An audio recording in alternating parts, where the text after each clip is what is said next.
পাকিস্তানে একদিকে সরকার বিদেশ থেকে ঋণ চাইছে, অন্যদিকে দেশের ভেতরে ভিক্ষাবৃত্তি যেন একটি সুসংগঠিত শিল্পের রূপ নিয়েছে। দেশের সম্ভাব্য সব জায়গায় ভিক্ষুকদের দাপট, এমনকি পরিকল্পিতভাবে ভিক্ষুক রপ্তানিও হচ্ছে।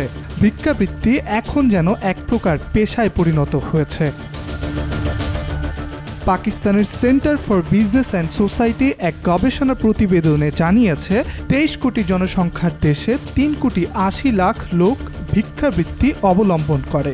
পাকিস্তানের পত্রিকা ডন জানাচ্ছে, ভিক্ষুকেরা প্রতিদিন 32 বিলিয়ন রুপি সংগ্রহ করে থাকে ভিক্ষা থেকে। বছর শেষে এই পরিমাণ দাঁড়ায় প্রায় 117 ট্রিলিয়ন রুপি, মার্কিন ডলারে 42 বিলিয়ন ডলার। আর এই অর্থ দেশের মোট জিডিপির 12%। দেশের একটি বিশাল জনগোষ্ঠী কিছু না করেই বিপুল অর্থ রোজগার করছে, যা মূল্যস্ফীতি বৃদ্ধিতে উল্লেখযোগ্য প্রভাব ফেলছে। ভবঘুরে ও ভিক্ষুকদের নিয়ে আইন 1958 সালের ভেগ্রেন্সি অর্ডিন্যান্স অনুযায়ী পাকিস্তানে ভিক্ষাবৃত্তি বেআইনি। ভিক্ষা করতে গিয়ে ধরা পড়লে সর্বোচ্চ 3 বছর কারাবাসের বিধান রয়েছে। তবে পুলিশ চাঁদা নেয় ভিক্ষার টাকা থেকে, সঙ্গে আছে ভিক্ষা মাফিয়ার শক্ত হাত। সব মিলিয়ে আইন কাগজে কলমেই বন্দী।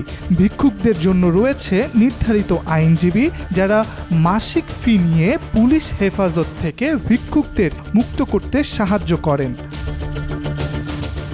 শুধু দেশেই নয়, বিদেশেও সক্রিয় পাকিস্তানি ভিক্ষুকরা সৌদি আরব, ইরাক, ইরান সহ মধ্যপ্রাচ্যের বিভিন্ন দেশে প্রায়ই দেখা মেলে তাদের।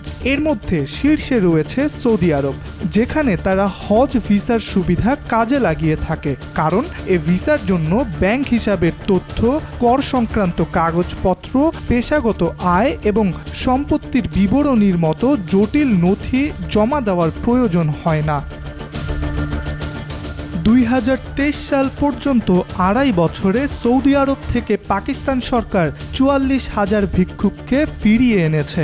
এই সমস্যা নিয়ন্ত্রণ না করা হলে পাকিস্তানি উমরাহ ও হজ যাত্রীদের ওপর নেতিবাচক প্রভাব পড়তে পারে বলে সতর্ক করে দিয়েছে সৌদি কর্তৃপক্ষ। ইব্রাহিম হোসেন, আজকাল।